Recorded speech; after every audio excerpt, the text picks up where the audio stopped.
أعوذ بالله من الشيطان الرجيم. بسم الله الرحمن الرحيم. أوفوا الكيل ولا تكونوا من المخسرين وزنوا بالقسطاس المستقيم ولا تبخسوا الناس أشياءهم ولا تعثوا في الأرض مفسدين واتقوا الذي خلقكم والجبلة الأولين قالوا إنما أنت من المسحرين وما أنت إلا بشر مثلنا وإن نظنك لمن الكاذبين فاسقط علينا كسفا من السماء إن كنت من الصادقين قال ربي أعلم بما تعملون فكذبوه فأخذهم عذاب يوم الذلة إنه كان عذاب يوم عظيم إن في ذلك لآية وما كان أكثرهم مؤمنين وإن ربك لهو العزيز الرحيم وإنه لتنزيل رب العالمين نزل به الروح الأمين على قلبك لتكون من المنذرين بلسان عربي مبين وإنه لفي زبر الأولين أولم يكن لهم آية أن يعلمه علماء بني إسرائيل ولو نزلناه على بعض الأعجمين فقرأوا عليهم ما كانوا به مؤمنين كذلك سلكناه في قلوب المجرمين لا يؤمنون به حتى يروا العذاب الأليم فيأتيهم بغتة وهم لا يشعرون فيقولوا هل نحن منذرون أفبعذابنا يستعجلون أفرأيت إن متعناهم سنين ثم جاءهم ما كانوا يوعدون ما أغنى عنهم ما كانوا يمتعون وما أهلكنا من قرية إلا لها منذرون ذكرى وما كنا ظالمين. حضرات، گزشتہ ہفتے میں حضرت شعیب علیہ السلام کا تذکرہ ہوا، پھر یہ بتایا گیا کہ ان کو ایکا کی طرف مبعوث کیا گیا تھا اور اصحاب الایکا کون ہیں، یہ تفصیلات آئی اور اللہ تعالیٰ نے یہ بتایا کہ اس قوم میں ناپ تول کے سلسلے میں کمی کا مسئلہ بہت بڑا تھا.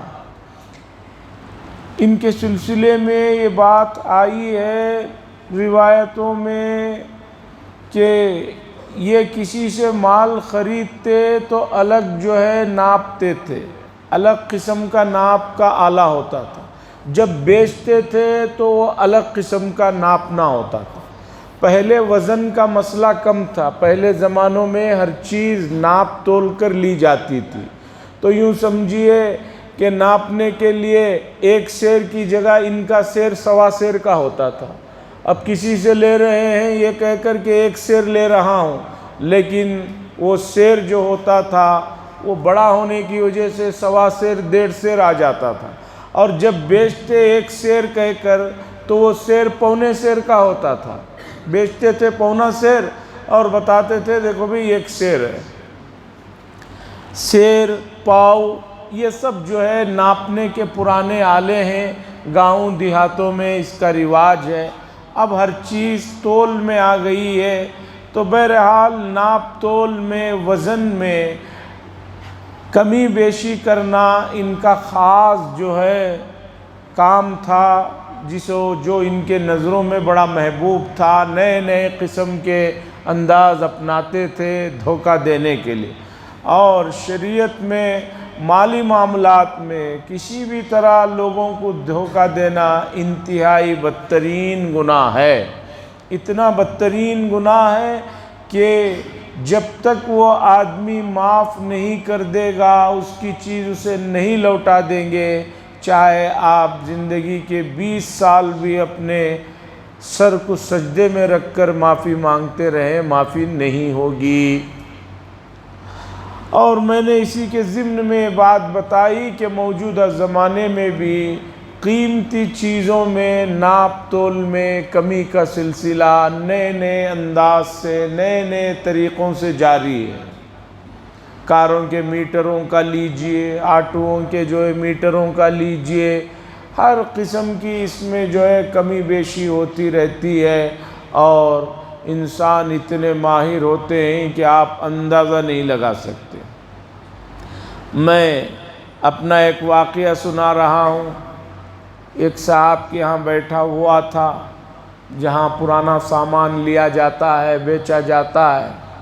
ایک آدمی آیا اپنا سامان لے کر، تو بتایا گیا کہ یہ آدمی گاؤں دیہاتوں میں گھوم پھر کر سامان خریدتا ہے پرانا، اور لا کر ہمیں فروخت کرتا ہے، اور اتنا ماہر آدمی ہے کہ وہ اس طرح کا ترازو ہوتا ہے، دو پلڑے جس میں ہوتے ہیں کہ آپ جتنی چاہے چیز رکھیں وزن کی، اور اس سے کہیں اسے اتنا ہی دکھانا ہے، وہ اتنا ہی دکھاتا ہے۔ 2 kg ادھر آپ رکھیں، اب اس نے طے کر لیا ہے کہ یہ 2 kg کی چیز کو مجھے آدھا کلو دکھانا ہے، تو آدھا کلو کا بٹ رکھتا ہے اور اس طرح پکڑ کے دکھاتا ہے، اس مہارت سے دکھاتا ہے کہ سامنے والا کہتا ہے کہ بھئی یہ تو میں سمجھ رہا تھا زیادہ، یہ کہتا ہے کہاں زیادہ ہے، آدھا ہی kg ہے۔ اور اپنی کوئی چیز بیچنی ہو تو وہ آدھے kg کی چیز کو آپ کہیں 1 kg بنا کر پیش کرو تو 1 kg بنا کر پیش کرتا ہے، ایسا اٹھا کر یوں پکڑتا ہے، اور اس انداز سے اس کی مہارت ہے، اس میں مہارت حاصل کی ہے کہ وہ جتنا چاہے وزن اس میں وہ دکھا سکتا ہے۔ آدمی سمجھ رہا ہے اس طرح میں دھوکے دیتے رہوں گا کامیاب ہو جاؤں گا، یہ کوئی کامیابی نہیں ہے۔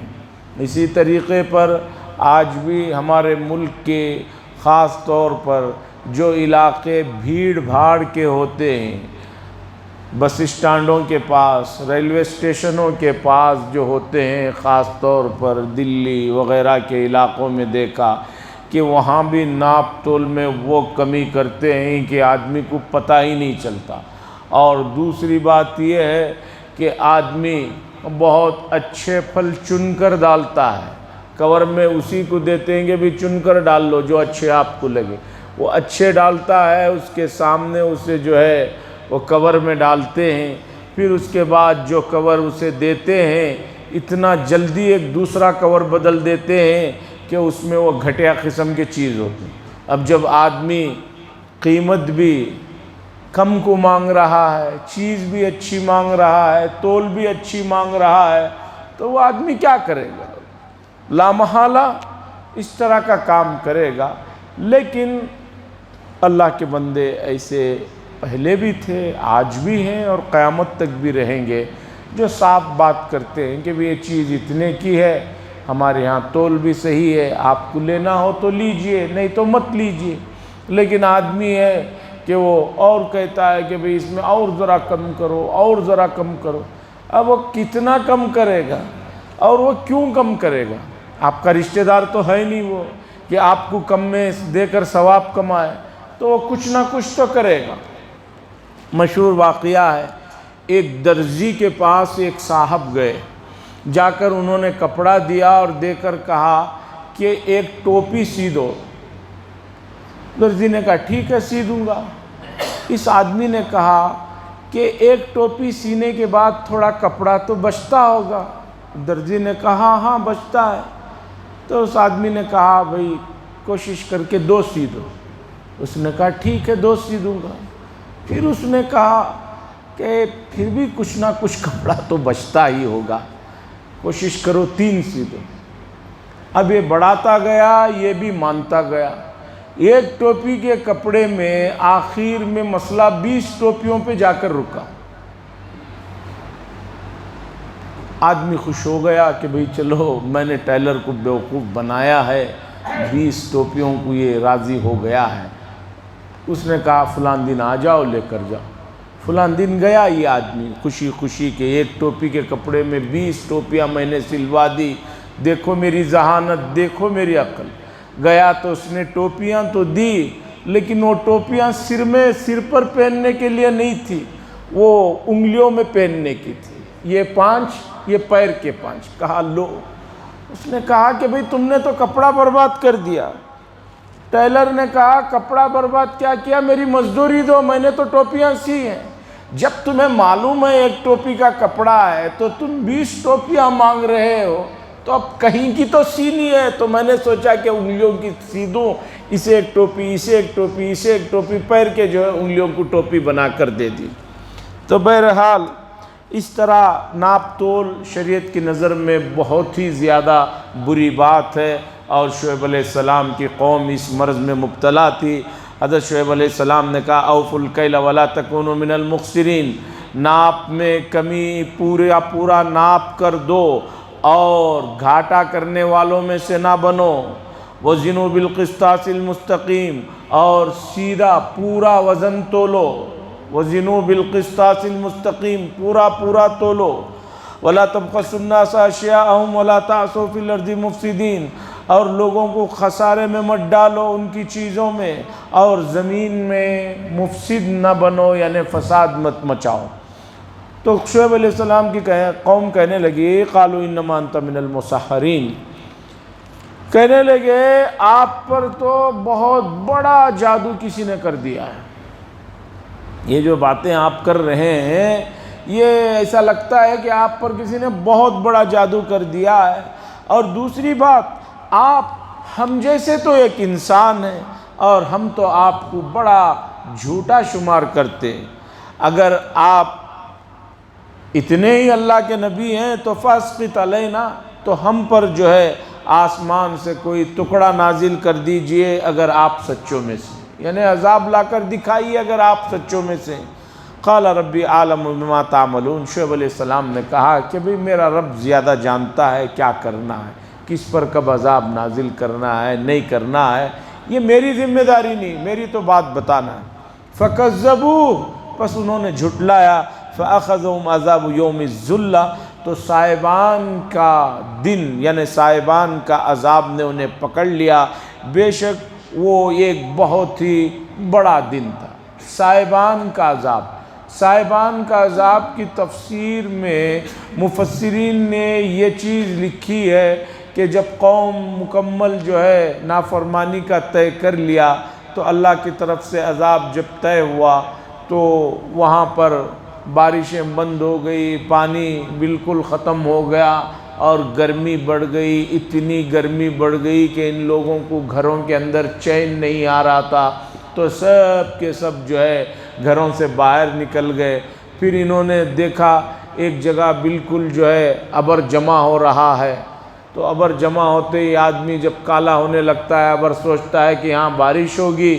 یہ پورے کے پورے لوگ جو ہے جا کر اس ابر کے نیچے، سیاہ ابر کے نیچے کھڑے ہو گئے. ٹھنڈی ہوائیں چلنے لگی، خوش ہو گئے. ارے اب تو بارش ہونے والا ہے، اب یہ ہماری جو پریشانی ہے پانی کی وہ ختم ہونے والی ہے.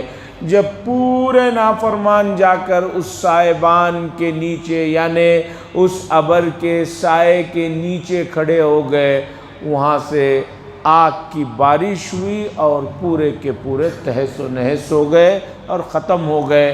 اسے اللہ فرما رہے ہیں پس انہوں نے جھٹلایا، پس پکڑا ہم نے ان کو عذاب یوم الذلہ، صاحبان والے عذاب کا دن ان کے لیے تھا. بے شک وہ دن بہت برا تھا. ان فی ذلک لآیہ، بے شک اس میں بہت سی نشانیاں ہیں، عبرتیں ہیں اس واقعے میں. وما کان اکثرهم مؤمنین، لیکن ان میں سے اکثر لوگ ایمان نہیں لائے. وَإِنَّ رَبَّكَ لَهُوَ الْعَزِيزُ الرَّحِيمُ، اور بے شک آپ کا رب صاحب اقتدار بھی ہیں اور بڑے مہربان ہیں. یہ ہوا حضرت شعیب علیہ السلام کا واقعہ ختم. آگے اب رسول اللہ صلی اللہ علیہ وسلم کے نبی بنانے کا اور آپ کے ساتھ جو واقعات جو چیزیں پیش آئی اس کا قرآن یہاں سے تذکرہ فرما رہا ہے. اس پوری صورت میں اب تک 7 انبیاء علیہ السلام کے واقعے اللہ نے بیان فرمائے. سورہ شعراء کی شروعات میں موسیٰ علیہ السلام کا واقعہ، ابراہیم علیہ السلام کا واقعہ، نوح علیہ السلام کا واقعہ، پھر جو ہے حضرت ہود علیہ السلام کا واقعہ، اس کے بعد حضرت صالح علیہ السلام کا واقعہ، پھر اس کے بعد جو ہے حضرت شعیب علیہ السلام کا واقعہ اللہ تعالیٰ نے بیان فرمایا، اور بیان فرمانے کے بعد اللہ تعالیٰ نے بتایا ان تمام انبیاء کے ساتھ بھی قوموں نے جھٹلایا، برا بھلا کہا، اس لیے اے نبی صلی اللہ علیہ وسلم یہ مکے اور مدینے کے لوگ اگر ایمان نہیں لاتے ہیں تو کوئی نئی بات نہیں ہے، آپ پریشان نہ ہوں، تسلی رکھیں، اگر انہوں نے نہیں مانا تو ان کے لیے بھی اسی طرح کی بات ہوگی۔ اور اللہ تعالیٰ نے نبی صلی اللہ علیہ وسلم کے لیے بات فرمائی۔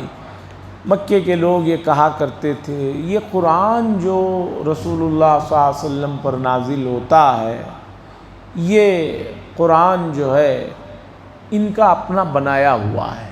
سب سے بڑا ان کا اعتراض یا الزام یہ ہوتا تھا یہ حضور صلی اللہ علیہ وسلم کا بنایا ہوا قرآن ہے۔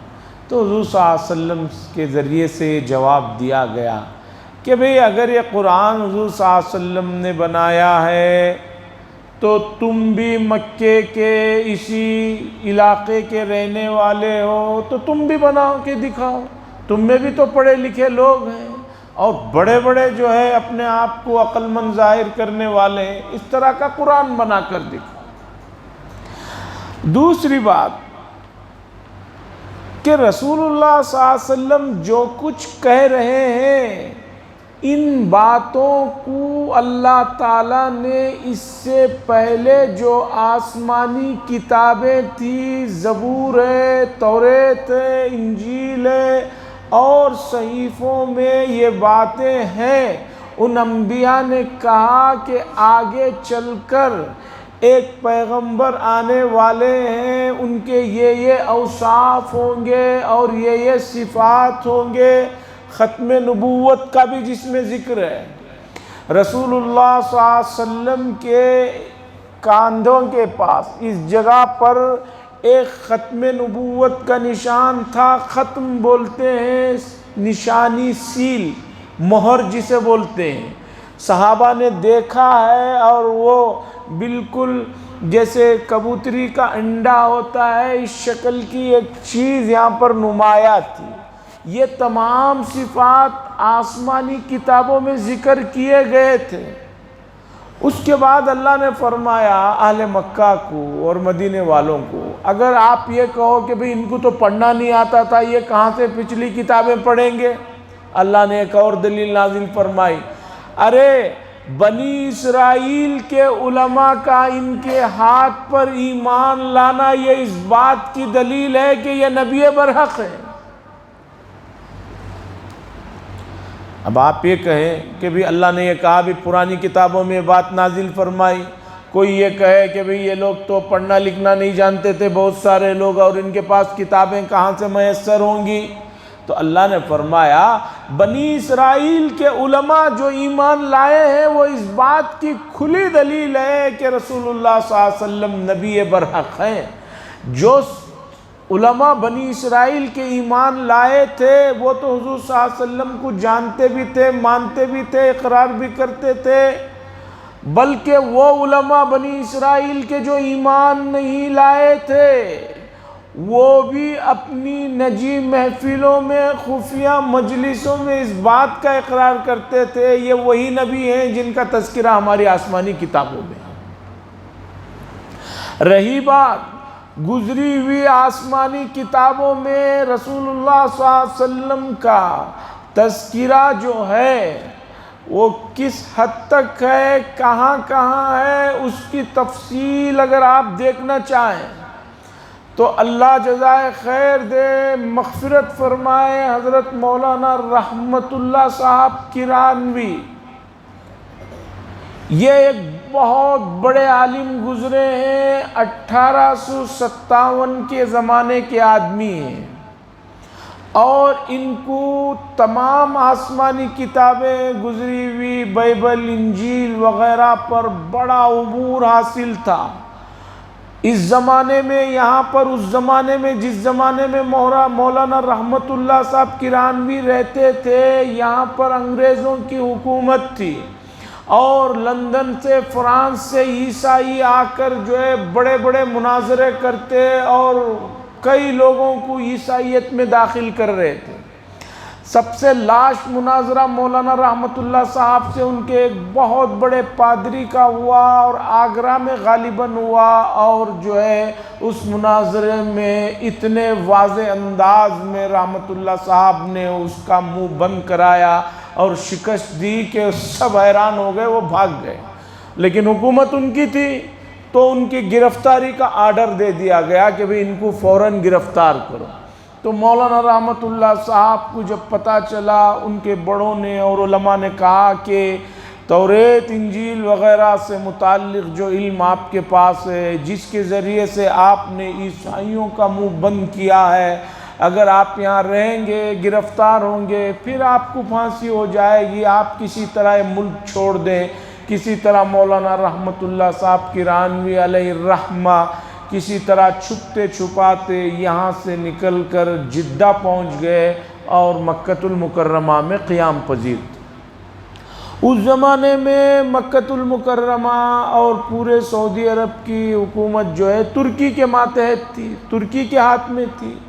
تو ترکی میں جو خلیفۃ المسلمین ہوا کرتے تھے، ان تک کسی طرح بات پہنچی کہ بھئی ایک کوئی عالم ہے جنہوں نے عیسائیت پر بڑا مطالعہ کیا ہے اور بڑا ہی اچھے انداز میں ان کے منہ بند کرائے ہیں۔ ان کی تلاش شروع ہوئی، پتہ چلا وہ مکۃ المکرمہ میں تھے۔ مکۃ المکرمہ میں تھے تو پھر ان کو جو ہے خلیفۃ المسلمین کی طرف سے وہاں سے ترکی سے لوگ آئے، انہوں نے کہا کہ جو کچھ آپ نے مناظرہ کیا ہے، جو کچھ سوال جواب عیسائی جو اعتراض کرتے ہیں اس کا جواب ان کی کتابوں سے اور اپنے طریقے پر جو ہو سکتا ہے، وہ تمام چیزیں آپ جو ہے ایک کتابی شکل میں جمع کر دیجیے، چونکہ تاکہ آپ کے بعد وہ چیز جو ہے کام میں آئے۔ تو انہوں نے ان تمام چیزوں کو، ان کے اعتراضات کو، پھر جوابات کو ان کی کتابوں کے حوالے سے جمع کیا اور کتاب کا نام رکھا اظہار الحق۔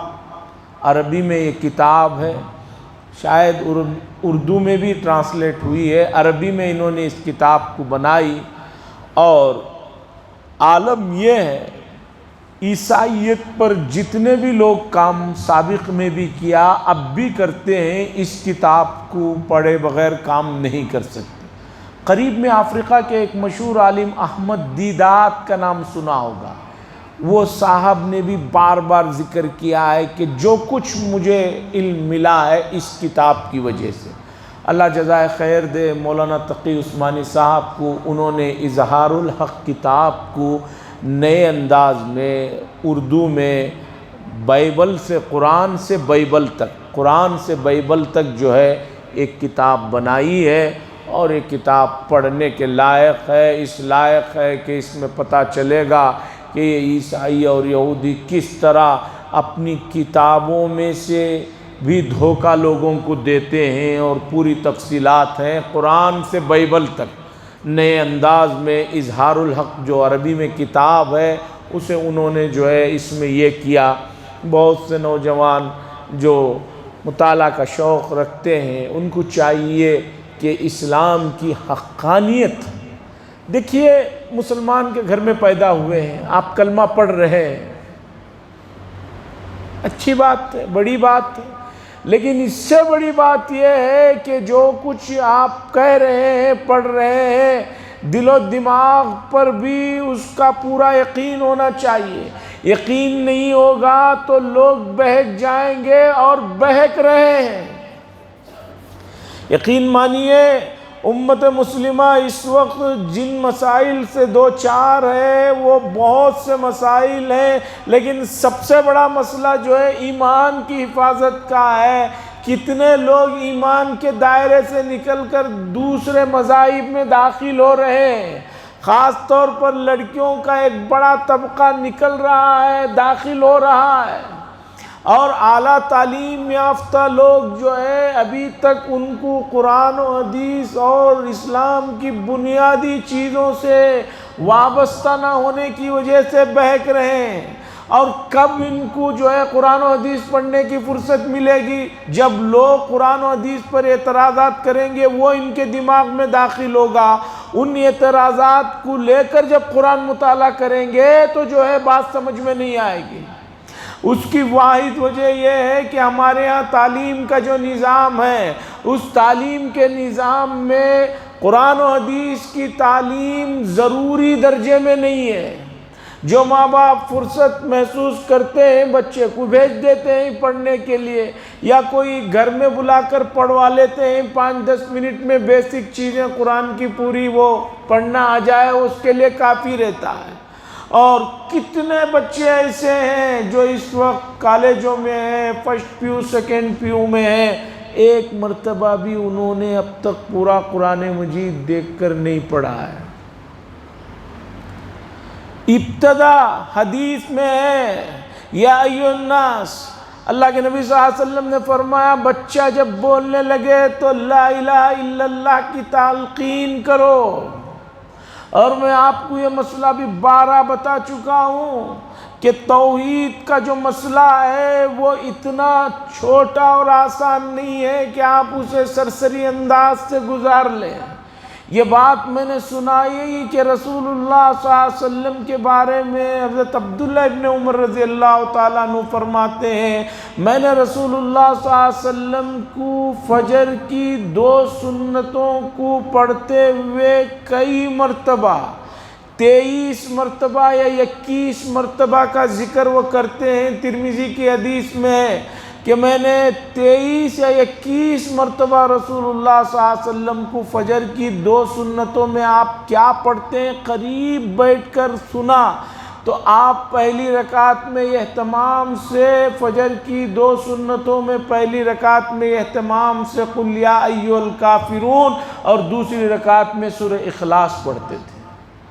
ہم بھی عموماً جو نمازی ہیں اکثر و بیشتر ہماری پہلی نماز صبح کی فجر کی ہوتی ہے، فجر کی نماز سے پہلے سنتیں ہوتے ہیں، تہجد اللہ ماشاءاللہ کوئی پڑھتے ہیں، تو پہلی ہی 2 رکعت نماز جو پڑھی جا رہی ہے پہلی صبح کی، اس میں جو ہے پہلی رکعت میں قل یا ایھا الکافرون پورا توحید پر مبنی جو ہے سورہ ہے، اور دوسری رکعت میں سورہ اخلاص قل ھو اللہ احد وہ بھی توحید پر مبنی ہے۔ ہر روز آپ کی جو ہے توحید سے صبح کرانی چاہتی ہے شریعت، تو قرآن سے بائبل تک کتاب میں عیسائی اور یہودیوں کے وہ تمام اعتراضات جو اسلام پر کرتے ہیں اور جو یہ کہتے ہیں کہ ہماری کتابوں میں یہ نہیں ہے وہ نہیں ہے، مولانا رحمت اللہ صاحب کرانوی نے ان تمام چیزوں کو جمع کیا اظہار الحق میں، اور اس کا ترجمہ اردو میں ہے، پڑھنا چاہیے اور دین کی طرف توجہ دینی چاہیے، اس لیے کہ دین سے بڑھ کر کوئی چیز نہیں ہے۔ اللہ فرماتے ہیں وَإِنَّهُ لَتَنزِيلُ رَبِّ الْعَالَمِينَ، اور بے شک یہ قرآن آپ کے رب جو تمام جہانوں کے پالنہار ہیں ان کی طرف سے نازل کیا ہوا ہے۔ یہ جو لوگ کہہ رہے ہیں کہ حضور جو قرآن پیش کرتے ہیں وہ اللہ کی طرف سے نہیں ہے، نہیں، یہ تمام جہاں کے پالنہار رب کی طرف سے قرآن آپ کے اوپر نازل ہوا ہے۔ نزل بہ الروح الامین، اور اسے لے کر نازل ہونے والے حضرت روح الامین ہے، روح سے مراد حضرت جبریل علیہ السلام ہے، چونکہ ان فرشتوں کا کام جو ہے انسانوں کی روحانیت کی ترقی کی طرف لگے رہنا چاہیے، اور ان کا تعلق روح سے زیادہ وابستہ ہے، اس لیے فرشتوں کو روح کہا جاتا ہے۔ یعنی حضرت جبریل علیہ السلام اسے لے کر اترے ہیں، الامین جو بہت ہی امانت دار ہیں، اپنے کام میں کبھی بھی انہوں نے کوئی خیانت نہیں کی ہے۔ عَلَىٰ قَلْبِكَ لِتَكُونَ مِنَ الْمُنذِرِينَ، اور آپ کے قلب مبارک پر یہ قرآن مجید نازل ہوا ہے تاکہ آپ بھی رسولوں کی وہ جماعت جو لوگوں کو خبردار کرنے والی ہے اس میں سے ہو جائیں۔ آپ کے قلب پر ڈائریکٹ قرآن مجید اترتا تھا، کانوں کے ذریعے سے قلب پر پہنچتا ہے، تو قلب اگر نہ قبول کرے، صرف کان پر کوئی بات ڈالی جائے تو بہت سارے لوگوں کے کان کھلے رہتے ہیں لیکن سنائی نہیں دیتا۔ بھائی جن کو سنائی نہیں دیتا ان کے بھی دونوں کان ہوتے ہیں، لیکن ان کو نہیں سنائی دے رہا، آپ کو سنائی دے رہا ہے۔ علی قلبک، آپ کے قلب مبارک پر جو ہے یہ اتارا گیا ہے تاکہ آپ ان رسولوں کی جماعت میں سے ہو جائیں جو خبردار کرنے والے ہیں۔ بلسان عربی مبین، ایسی زبان سے نازل ہوا ہے، ایسی زبان جو عربی ہے اور واضح کر دینے والی زبان سے نازل ہوا ہے۔ قرآن مجید جس زبان میں نازل ہوا ہے وہ عربی زبان ہے، اور عربی زبان جو ہے اس اعتبار سے دنیا کی اکلوتی اور بے مثال اور بے نظیر زبان ہے کہ اس زبان میں ہر چیز کے معنی کو ادا کرنے کے لیے ایسے الفاظ ہیں جو دوسری زبانوں میں نہیں پائے جاتے۔ اور یہ بات میں صرف ایک حافظ ہونے کی وجہ سے یا مسلمان ہونے کی وجہ سے نہیں کہہ رہا ہوں، اس لیے کہ زبانوں پر تقابلی مطالعے کے درمیان میں واضح طور پر یہ مجھ پر بات واضح ہوئی کہ عربی زبان سے زیادہ جامع اور ہر چیز کا احاطہ کرنے والی کوئی زبان نہیں۔ عربی زبان میں ایک ایک چیز کے لیے، ایک ایک وقت کے لیے، ایک ایک لمحے کے لیے ایک ایک لفظ ہے، اور کسی زبان میں نہیں۔ مثال لیجئے، بات سمجھنے میں آسانی ہوگی۔ ہمارے یہاں ایک بچہ پیدا ہوتا ہے، اور وہ بچہ پیدا ہو کر اگر 100 سال کی زندگی گزارا تو اس کے لیے 7 سے 8 لفظ استعمال ہوتے ہیں۔ دودھ پیتا بچہ، پھر جو ہے مراہق بھی عربی لفظ ہے، یعنی جوان، نوجوان، ادھیڑ، بوڑھا، اور بالکل ہی ختم ہونے والا بوڑھا۔ یہ بھی ختم ہونے والا لفظ بڑھا کر ایک لفظ بڑھا لے رہے ہیں۔ 6 سے 7 لفظ ہیں ایک آدمی کی زندگی کو بتانے کے لیے۔ اب جوان، کوئی آدمی جوان کہاں سے کہاں تک بولتا ہے، کیا بولتا ہے نہیں معلوم۔ بچہ، دودھ پیتا بچہ، پھر جو ہے جوان، نوجوان، ادھیڑ، بوڑھا۔ عربی زبان میں ایک بچہ پیدا ہونے سے لے کر اتنی ہی عمر تک رہتا ہے تو اس کے لیے 70 الفاظ ہیں۔ دودھ پی رہا ہے تو اس کے لیے رضیع، دودھ کی عمر ختم ہوئی تو اس کے لیے الگ لفظ، وہ عمر سے وہ عمر کے لیے الگ لفظ استعمال ہوتا ہے۔ ایسا کسی بھی زبان میں نہیں ہے۔ اور انگریزی زبان جس پر لوگ بڑا ناز و نخرے کرتے ہیں، اس زبان کا تو عالم یہ ہے کہ اس زبان میں پتہ ہی نہیں چلتا کہ بھی آگے بھی کچھ بتانا پڑتا ہے۔ ایک لفظ بولنے کے بعد، انکل بولنے کے بعد پھر بتانا پڑتا ہے کہ بھی انکل سے کیا مراد ہے، اس لیے کہ ماموں بھی انکل ہیں، چاچا بھی انکل ہیں، وہ بھی انکل ہیں، تو کون کیا ہے رشتہ۔ صرف اسی بات میں نہیں، ایسے بے شمار چیزیں ہیں جو بتایا۔ آگے بھی چل کر اللہ تعالیٰ اس کا ذکر فرما رہے ہیں اس زبان کے بارے میں۔ اللہ سے دعا فرمائے قرآن سیکھنے کی، سمجھنے کی اور عقائد کی حفاظت کرنے کی ہم سب کو توفیق نصیب فرمائے۔ آخر دعوانا ان الحمدللہ رب العالمین۔ لک الحمد و لک الشکر یا اللہ۔ اللہم صلی علی سیدنا شفیعنا نبینا حبیبنا مولانا محمد بارک وسلم۔ اللہم انت السلام ومنک السلام وتبارکت یا ذا الجلال والاکرام۔ ربنا آتنا فی الدنیا حسنہ وفی الآخرۃ حسنۃ وقنا عذاب النار۔ صلی اللہ تعالی وسلم علی خیر خلق محمد وعلی آلہ وصحبہ اجمعین والحمد للہ رب العالمین۔